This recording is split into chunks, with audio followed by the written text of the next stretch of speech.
कल क्या बनना, ओवर कॉन्फिडेंस लेके बैठ गया टीम को। ओवर कॉन्फिडेंस होता है ना, पहला मैच बारिश हो गई, दूसरे मैच में आपने उन्हें 90 पे आउट कर दिया, वो ज़रा बंदे में थोड़ा सा आ नहीं जाता। वो यार है तो बच्चे है ना की खेलना, जैसे हम गली मोहल्ले के क्रिकेट में खेलते थे तो वो लोग कहते थे ना यार बच्चों के साथ मैच है, कुछ हमारा भी कसूर है, कुछ बाकी लोगों का भी कसूर है जिन्होंने शॉट डालना शुरू कर दिया कि न्यूजीलैंड ने बी टीम भेज दी जी, बी टीम भेज दी। आप इत्तेफाक करते हैं बेग साहब की इस बात से कि हम एक मैच जीतने के बाद ओवर कॉन्फिडेंस हो गए या उन्हें बच्चा समझ रहे थे? नहीं, बच्चा नहीं, वो भी टीम आई है, एक मुल्क की नुमाइंदगी कर रही है अपने की। न्यूजीलैंड एक अच्छी टीम है, उनमें अच्छे प्लेयर होते हैं, उनके साथ फाइट करने में आप जब भी उनके साथ खेले हैं फाइट करके जीते हैं। कभी उन्होंने ये इन्होंने पहला मैच वन साइडेड खेला, जीत लिया, उन्होंने कहा बस ईजी टीम है, ईजी नहीं लेना चाहिए। कोई उसका हरीफ है टीम में या नहीं है, या नेमल बदल है। मैं हरीफ नहीं कह रहा, कोशिश होती है कि मेरी परफॉर्मेंस अच्छी हो, मैं इस पे बात कर रहा हूँ। नहीं, ये इस तरह, अगर इस तरह सोच से अगर शायद शाहीन अफरीदी ने कल बॉलिंग की है तो ये एक बुरी बात है, ये एक अच्छे प्लेयर की निशानी नहीं है। अगर उन्होंने ये सोच के नहीं की और फिर मार खाई है, 10 की एवरेज से सब बॉलरों को स्कोर पड़ा है। कोई बॉलर लाइन और लेंथ पे बॉल नहीं करता, हर बॉलर आता है वो जोर लगाता है, कहता है मैं पता नहीं कितना तेज़ बोल रहा हूँ। भाई तेज़ी नहीं होती, कोई टेक्निक होती है बॉलिंग में, वो उसको यूज़ करें। हम दुनिया में माने जाते हैं स्विंग बॉलिंग से। मैंने आज तक वो वकार यूँ वसीम अकरम और इमरान खान के बाद वो स्विंग बॉलिंग नहीं देखी। पहले ही ओवर में विकेट ले लेता है शहनशाह अफरीदी जब आमिर खेल रहा होता है, और जब आमिर नहीं खेल रहा होता तो शहनशाह अफरीदी एक विकेट नहीं ले पाता। तो ये अच्छी बात है बुरी बात है टीम के लिए? यार चले, अगला मैच है ना, अगले मैच में शहनशाह अफरीदी को बाहर बिठा दे, आमिर से अटैक करवा ले। अच्छा जी, अस्सलाम वालेकुम नाज़रीन, मैं हूं आपका होस्ट अदनान भट्ट। आप देख रहे हैं मेरा यूट्यूब चैनल AB स्पोर्ट्स, मेरा फेसबुक पेज, इसको भी लाइक कर दीजिएगा। तो आज हम बात करेंगे कल के मैच के बारे में, जो पाकिस्तान ने कल जैसा खेल पेश किया, इससे तो भाई बड़ी ही मायूस कुन पोजीशन रही पाकिस्तान की। पहला मैच तो बारिश की नज़र हो गया, दूसरा मैच वैसे ही पाकिस्तान ने उन्हें 89 पे आउट करके हमने विन कर लिया। बड़ी खुशी थी कि पाकिस्तान दोबारा टीम एक खूबसूरत टीम बनी है और लड़के आपस में जेल हो रहे हैं, तो एक अच्छा कम्बिनेशन बना था और बड़ी अच्छी परफॉर्मेंस दी लड़कों ने। लेकिन कल के मैच से ज़रा मायूस कुन रही है परफॉर्मेंस, तो इस पे बात करेंगे। तो मेरे साथ मौजूद हैं जावेद बेग साहब और बाबा क्रिकेट तनवीर हाशमी साहब, इनसे बात करेंगे। तो इनसे जानेंगे कि कल आखिर क्या हुआ ऐसा मैच में कि एकदम से जिसको हम बी टीम कह रहे थे न्यूजीलैंड की, उसने ऐसा खेल पेश किया कि पाकिस्तान की ए टीम, बल्कि A+ टीम, जो बड़ी ही कोशिशों से, मेहनतों से, इधर उधर से लड़के बुला के, जिन्होंने रिटायरमेंट अनाउंस कर दी हुई थी, उनको भी वापस बुला के टीम में डाला गया। लेकिन फिर भी हम मैच लूज़ कर गए। तो सबसे पहले तज़किया जानने की कोशिश करेंगे जावेद बेग साहब से कि हाँ जी बेग साहब, फिर कल की बने? कल क्या बनना, ओवर कॉन्फिडेंस लेके बैठ गया टीम को। ओवर कॉन्फिडेंस होता है ना, पहला मैच बारिश हो गई, दूसरे मैच में आपने उन्हें 90 पे आउट कर दिया, वो ज़रा बंदे में थोड़ा सा आ नहीं जाता। वो यार है तो बच्चे है ना नल की खेलना, जैसे हम गली मोहल्ले के क्रिकेट में खेलते थे तो वो लोग कहते थे ना यार बच्चों के साथ मैच है, कुछ हमारा भी कसूर है, कुछ बाकी लोगों का भी कसूर है जिन्होंने शॉट डालना शुरू कर दिया कि न्यूजीलैंड ने बी टीम भेज दी जी, बी टीम भेज दी जी। ये उसका नुकसान हुआ कल के मैच में नज़र आया। वो इस तरह नज़र आया कि ये उसी तरह ज़ोर लगाते रहे, उनको बेचारों को टांगें और बाजू तोड़ने की कोशिश करते रहे। वो आगे से हौसले और अपनी बिल्कुल जो बैटिंग, नेचुरल बैटिंग से उससे खेलते रहे और मैच विन कर गए। जी हाशमी साहब, आपको क्या लगता है कल हारने की वजह? हारने की वजह इनकी भट्ट साहब ये ओवर कॉन्फिडेंस थे, जिसकी वजह से हारे। इन्होंने कहा पहला मैच हमने 91 पे इनको आउट करके तो जीत लिया है, तो दूसरा भी जीत जाएंगे आराम से। वो इन्होंने 170 समथिंग कुछ रन्स किए थे। इन्होंने कहा ये बहुत स्कोर है 20 ओवर में, हम इनको, कल वाली विकेट थी वो, पहले मैच वाली विकेट थी, उसी पे इन्होंने 91 पे आउट कर लिया और दूसरे मैच में ये 176 भी अचीव करवा दिया। 178। तो ये लगता नहीं है कि वो टीम थी पाकिस्तान की जो पहला मैच खेली है, जिसमें मेरा ख्याल है कि इन्होंने वो 2-3 बैट्समैन चेंज किए हैं, बैटिंग लाइन में तब्दीली की है, जिसकी वजह से आप इत्तेफाक करते हैं बेग साहब की इस बात से कि हम एक मैच जीतने के बाद ओवर कॉन्फिडेंस हो गए या उन्हें बच्चा समझ रहे थे? नहीं, बच्चा नहीं, वो भी टीम आई है, एक मुल्क की नुमाइंदगी कर रही है अपने की। न्यूजीलैंड एक अच्छी टीम है, उनमें अच्छे प्लेयर होते हैं, उनके साथ फाइट करने में आप जब भी उनके साथ खेले हैं फाइट करके जीते हैं। कभी उन्होंने इन्होंने पहला मैच वन साइडेड खेला, जीत लिया, उन्होंने कहा बस ईजी टीम है, ईजी नहीं लेना चाहिए। और आगे जो वर्ल्ड कप की तैयारी हो रही है T20 की, उन्होंने उसमें अपने प्लेयर चॉइस करने हैं, ढूंढने हैं कौन बेहतर हमें परफॉर्मेंस दे सकता है। तो ये इसीलिए सीरीज़ हुई है। कि T20 वर्ल्ड कप की तैयारी है, उसमें प्लेयर को देखा जाएगा, परखा जाएगा, जो उनके म्यार पे दोनों क्रिकेट टीम बोर्ड पे जो म्यार पे उतरेगा उसको वो टीम में शामिल करेंगे और वो उनको अच्छा रिज़ल्ट देगा। अच्छा, अब कल की बॉलिंग पे ज़रा नज़र डालते हैं। 178 कोई छोटा स्कोर तो नहीं था। पाकिस्तान की बॉलिंग एक मानी हुई बॉलिंग है। शहनशाह अफरीदी हैं, नसीम शाह हैं, अब्बास अफरीदी को कल उन्होंने चांस दिया खेलने के लिए। इब्रार अहमद मिस्ट्री स्पिनर कहलाए जाते हैं। तो इतनी बड़ी बॉलिंग साइड होने के बावजूद भी शहनशाह अफरीदी सिर्फ 3.2 ओवर में 37 रन खाए, विकेट कोई ना हासिल कर सके। फिर उसके बाद अब्बास अफरीदी ने अच्छी बॉलिंग की, 3 ओवर्स किए, 27 रन दिए, 2 विकेटें हासिल की। इब्रार अहमद 4 ओवर किए लेकिन विकेट कोई ना हासिल कर सके, 31 रन दिए। तो बेग साहब, आमिर की कमी आपको कल के मैच में फ़ील हुई? आमिर की कमी फील वैसे अब्बास फरीदी ने होने नहीं दिया। जिसके साथ एक्सचेंज किया गया है ना, उस लड़के ने आमिर की कमी फील होने नहीं दी। लेकिन मेरे ख्याल से मुझे ये लगता है कि आमिर की कमी, अगर आमिर होता तो शायद अफरीदी उनकी आड़ में कि मैं परफॉर्मेंस ज़्यादा करूँगा, आमिर से ज़्यादा विकेटें मैं हासिल करने की कोशिश करूँगा, तो हमें तो फ़ायदा चाहिए ना, हमें विनिंग चाहिए। तो शायद आपस की टसल में वो ज़्यादा वो ले लेते विकेट्स, लेकिन आमिर नहीं थे तो अफरीदी साहब ने भी विकेट नहीं लिया। ये लगता है कि आपको ऐसा है? नहीं अदनान, ये एक नेचुरल गेम होती है। इंसान ने हर अपने जोरे बाजू पे खेलना होता है। कोई उसका हरीफ है टीम में या नहीं है, या नेमुल बदल है। मैं हरीफ नहीं कह रहा, कोशिश होती है कि मेरी परफॉर्मेंस अच्छी हो, मैं इस पे बात कर रहा हूँ। नहीं, ये इस तरह अगर इस तरह सोच से अगर शायद शाहीन अफरीदी ने कल बॉलिंग की है तो ये एक बुरी बात है, ये एक अच्छे प्लेयर की निशानी नहीं है। अगर उन्होंने ये सोच के नहीं की और फिर मार खाई है, 10 की एवरेज से सब बॉलरों को स्कोर पड़ा है। आपने देखा है 10 की एवरेज से जितने भी हमारे मेन स्ट्राइकर से लेके जितना भी उसके चाचा इफ्तिखार साहब से भी 2 ओवर करवाए गए, उन सबको उन्होंने 10 की एवरेज से स्कोर मारा है। 10 की एवरेज से स्कोर खाने का मतलब है कि आप अपनी विकेट पे जहाँ पे आप 7-8 रन रेट से खेल रहे हैं और आप 10 की एवरेज से स्कोर खा जाएँ, तो ये एक लम्हा फिक्रिया है। क्योंकि पाकिस्तान जो भी टीम है ना, जो भी क्रिकेट में जितने भी ममालिक हैं, वो बैटिंग की निस्बत पाकिस्तानी बॉलिंग को ज़्यादा तरजीह देते हैं कि पाकिस्तान हमेशा अपना बॉलर स्ट्राइक को लेके आता है, वो उसी से विन करता है। और ये कब से चला आ रहा है, इमरान खान के दौर से लेके अब तक, कि हमारी जो बॉलिंग है, वसीम अकरम, वकार यूनुस, उसके बाद अब तक शाहीन अफरीदी, आमिर, जितने भी लोग हैं, हमारे मैच 50% जीतने की सारा दारोमदार बॉलिंग पे होता है। लेकिन कल जो बॉलिंग देखी, ये वर्ल्ड कप वाली बॉलिंग नज़र आ रही थी, जो 50 ओवर का वर्ल्ड कप भी ख़त्म हुआ है। कोई समझ नहीं, कोई कुछ नहीं। या तो ये एवरेज दौड़ लगी हुई थी बॉलरों में कि आज मैं सबसे ज़्यादा विकेटें लूँ, मैं प्रोमिनेंट रहूँ, मेरी जगह कल के मैच में किसी को बिठा ना दिया जाए, मुझे बिठा के किसी और को ना खिला लिया जाए। सबसे ज़्यादा मार खाने की वजह यही थी मेरे ख्याल में।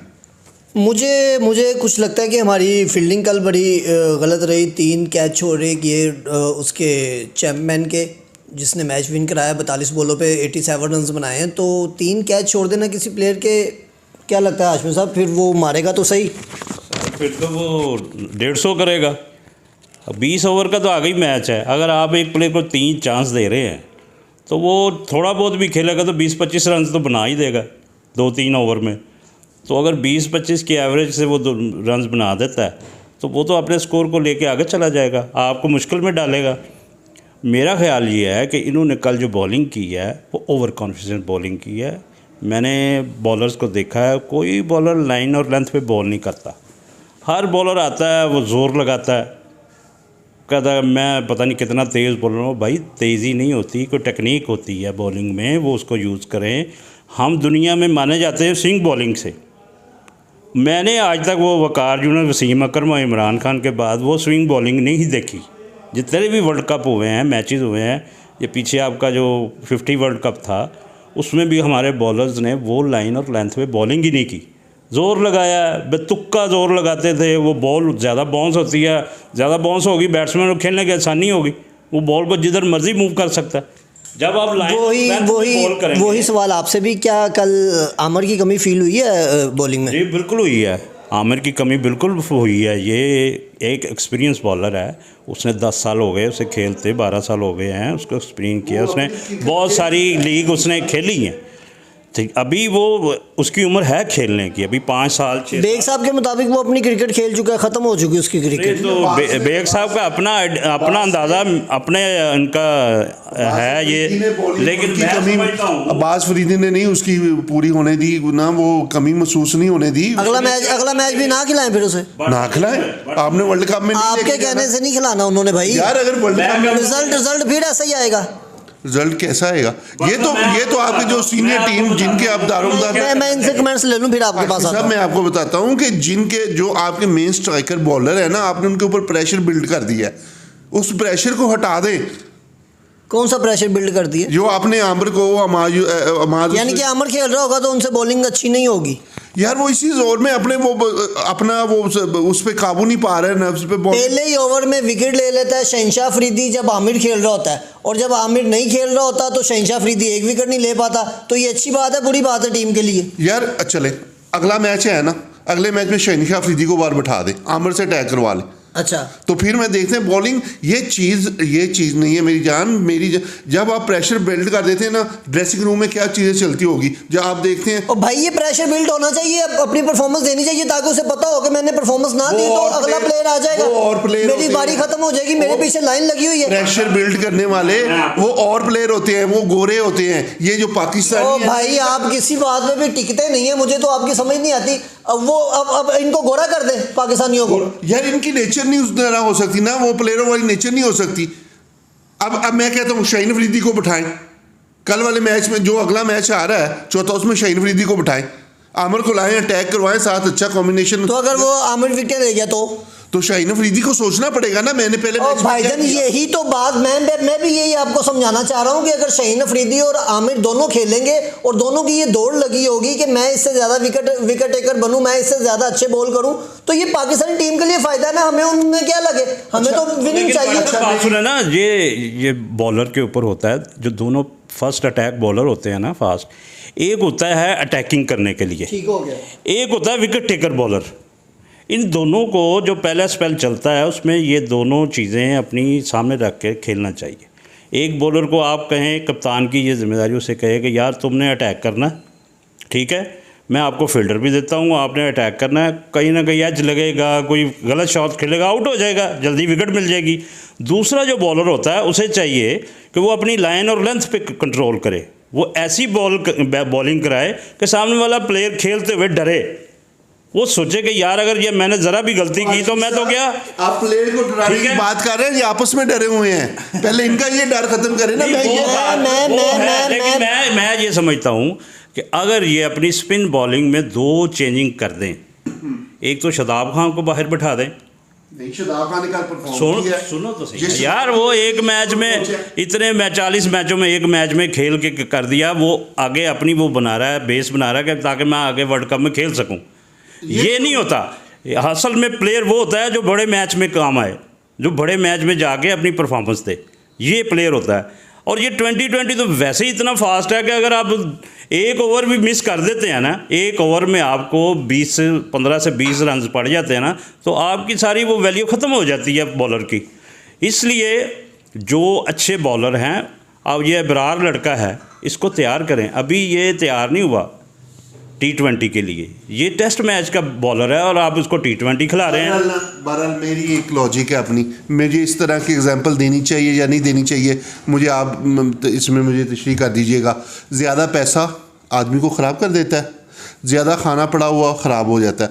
आपने जब इतना बड़ा वो जमा कर लिया है, इतने प्लेयरों को जमा कर लिए, अब वो जो आजम खान है वो पीछे बैठा क्या ऐसे सोच रहा होगा? वो आप सही बता। बेग साहब मुझे आप ये बता दें, पहले आप कहते थे कि पीसीबी के ऊपर तनकीद करते थे कि हमारे पास बैकबोन पे कोई प्लेयर नहीं है, हम किसको लाएं, इन्हीं को बार बार खिलाई जाते हैं, हमारे पास प्लेयर नहीं है। अब जब प्लेयर मौजूद है तो आप उनको फिर भी जिंदा नहीं रहने दे रहे, कि आपने ज़्यादा इकट्ठे कर लिए। जिंदा रहने का मतलब नहीं है उनको पूरा आउट करें, सीरियस से आउट करते हैं उनको बाहर बैठ के बेंच पे बैठ के समझ आती। मैं तो तो अब शाहीन अफरीदी को बिठाएं जैसे आप कह रहे हैं। मैं कहता हूँ वो जो आपके पास पहले शाहिद अफरीदी जैसा प्लेयर कोई नहीं इनके पास जो बड़ी हिटिंग कर सके।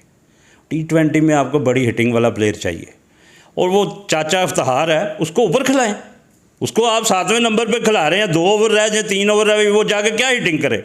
अफरीदी भी इसी नंबर पे आता था सर वो आता था, वो उस वक्त वो मैच होते थे वनडे, वो 50 ओवर का मैच था। ये T20 अब बहुत फास्ट हो गई है। नहीं, हमारे पास अब हार्ड हिटर अब ऊपर हैं तो सही, साइम अयूब है, अच्छा नहीं खेलता है। यार, नहीं है जो 30-40 स्कोर अगर वो दे जाता है साइम अयूब तो और क्या चाहिए। हिटिंग कर सकता ना, वो इनमें किसी बैट्समैन में नहीं क्वालिटी। हाशमी साहब की बात को माना जाए ना तो फिर मैं वैसे कह रहा हूँ बाबर आजम की जगह नहीं बनती। फिर अगर हिटर वाले हिसाब से आ जाए तो उन्हें टेक्निकल क्रिकेट, ओपनिंग बैट्समैन का और स्टाइल होता है खेलने का, बड़ा तनकीद मिडिल में आता है ना बैट्स, वो और तरह की क्रिकेट खेलता है, ठीक है। और ये T20 में 4 ओवर आपको चाहिए, 4 ओवर में अगर आपने स्कोर अच्छा कर लिया तो आप आगे अपना स्कोर अच्छा लेके जा सकते हैं। ये बात हाशमी साहब, इसमें 20 ओवरों में आप एक प्लेयर को ये नॉमिनेट कर दें कि आपको 24 गेंदें दी जा रही हैं, 24 गेंदें दी जा रही हैं, आपने 24 का डबल करना है, 48 करना है, 48 नहीं 45 करना है। आपने ज्यादा बॉलें दे दी हैं, आपने ज्यादा बॉलें दे दी हैं। 5 प्लेयर बैट्समैन, मैं कहता हूँ 2 ओवर एक अच्छे बैट्समैन के लिए 2 ओवर बहुत होते हैं। और ये वो खुद भी जानता कि यार 20 ओवर का मैच है, तो मैंने अगर 2 ओवर में जाके कम से कम 30 रन ना दिए तो मेरी तो जगह ही नहीं बनती। ये क्रिकेट है, ठीक है, आज की ये क्रिकेट है, तो ये खेलेंगे तो बचेंगे। ये क्रिकेट खेलनी पड़ेगी। जो बैटिंग कोच है उसको इस चीज़ पे लाना पड़ेगा। आपने उनको कोल अकेडमी में आपने ट्रेनिंग करवा दी, फिटनेस उनकी ठीक है, नहीं गिरेंगे, नहीं रिड़ेंगे, दौड़ेंगे, भागेंगे, हिम्मत नहीं हारेंगे। लेकिन अब उनके ज़हन में ये बात डालें कि ये आपको 2 ओवर दिए जा रहे हैं, आपने इसमें 30 करना है, अपना काम खत्म। जिस तरह वो एक बैंकॉक क्रिकेट होती थी ना कि उसमें 30-45 स्कोर करता था, प्लेयर बाहर चला जाता था, इस तरह का सेटअप उनको दिया जाए कि भाई तुम्हें 12 बॉलें हैं तुम्हारे पास, तुम इस पे करो मरो, बाहर आ जाओ, पीछे है बैकअप। अगर टुक टुक से खेलना है तो वो तो हमारा स्पिनर भी जाएगा, वो भी सिंगल डबल करता रहेगा। जी, आपने सुनी दोनों तजियाकारों की गुफ्तगू। तो ये तो जवेद साहब तो अभी भी बाज़िद हैं कि आमर को भी ना भी खिलाया जाए तो हमारी टीम मुकम्मल है। तो हाशमी साहब ने ज़रा ये बताया है कि नहीं, आमर की जगह बनती है टीम में और आमर को लाजमी खिलाना चाहिए अगर दोनों आपके फास्ट बॉलर अटैक करेंगे। एक व्हाट्सअप और भी है, वो आमिर जमाल कहाँ गया है, जो पिछला इंग्लैंड का सीरीज ऑस्ट्रेलिया में खेल के आया है। हाशमी साहब तो कुछ भी नहीं है उसके सामने, वो भी है बच्चे के पास। वो हारिस इतना अच्छा हिटर है, वो उसको आप डम कर रहे हैं। इसमें वो लड़के 2-3 और कराची के आए, जैदी लड़का। मेरे ख्याल से भाईजान ना ओपनिंग जो है ना इनको चेंज करनी चाहिए। बाबर आजम को वन डाउन आना चाहिए और वहाँ पर एक हिटर लाना चाहिए इनको जो बड़ी हिट मार सके शुरू में। अगर आपने उसको चांस दिया है, उस्मान को अगर आपने उसकी क्रिकेट वहाँ से छुड़वा के यूई से आपने उसको चांस दिया है तो उसको उसके बैटिंग लाइन टाइम पे भेज दे, ये भी आसान कर दे। आपने आसान करके उसे पाकिस्तान की तरफ से उसको लॉन्च कर दिया है तो उसको उसके नंबर पे भी लॉन्च कर देना लाजमी ज़रूरी है कि बाबर आजम ने एक और बात है, बाबर आजम पे कप्तान तो वो बन गए हैं पाकिस्तान टीम के, लेकिन उनके ऊपर एक तनकीद बहुत ज़्यादा की जा रही है। क्या वो लिखवा कर आए हैं कि वो ओपन ही आएंगे? तो इस पे थोड़ी सी राय है, मुख्तलिफ राय है। तो मेरे ख्याल से का कप्तान है वो वन डाउन आता है, आखिर उसमें कुछ उसने रखा हुआ, उन्होंने पता है कि यार हमारा ये वन डाउन का प्लेयर जो पीछे जाएगा वो बड़ी हिट भी मार सकता है, लंबी इनिंग्स भी खेल सकता है और मैच को सिचुएशन के हिसाब से मूव भी कर सकता है। मेरे ख्याल से मेरे बाबर साहब को वन डाउन आना चाहिए। वो आके अगर फर्स्ट विकेट आपकी जल्दी गिर भी जाती है ना तो वो आके मैच को बचाने की कोशिश करेंगे, स्कोर अच्छा बनाने की कोशिश करें। पावर प्ले में आपके खुदा ना खास्ता ऐसे क्रिकेट है, हो चांस हो सकता है वो भी 90 पे आउट हुई है ना न्यूजीलैंड। अगर आपके पावर प्ले में 3-4 प्लेयर 40-45 पे आउट हो जाते हैं तो फिर हमें बाबर आजम की क्रिकेट सूट करती है। वो जो क्रिकेट खेलते हैं विकेट पे मौजूद रह के शॉट खेलते हैं वो हमें सूट करती है। वो 50-150 तक 160 तक स्कोर ले जा सकते हैं इजीली। चलें अब ऐसा करते हैं कि कल तो पिछले कई मैचों से रजवान भी डर के खेल रहा है। वो अपनी वो वाली गेम नहीं खेल रहा जो उसने चैंपियन ट्रॉफी में खेला था और जो पिछले वर्ल्ड कप में खेला है, वो गेम नहीं खेल रहा, वो भी डर के खेल रहा। पता नहीं इनको क्या खौफ पड़ गया कि टीम से निकल जाएंगे और भाई परफॉर्मेंस दो, पक्के हो जाओगे, तुम्हें कोई हिला ही नहीं सकेगा। चले अगले 2 दिन तो खैर लाहौर में प्रैक्टिस है इनकी। कल 7 बजे कदाफ़ी स्टेडियम में इनकी प्रैक्टिस है दोनों टीमों की। तो उस पर बात करेंगे कि किसको खिलाना चाहिए किसको नहीं खिलाना चाहिए, आपने दोनों तज्ज़ियाकारों की बात सुन ली। तो हमारी वीडियो आपको अच्छी लगी है तो इसको लाइक कर दें, शेयर कर दें, चैनल को सब्सक्राइब कर दें। शुक्रिया।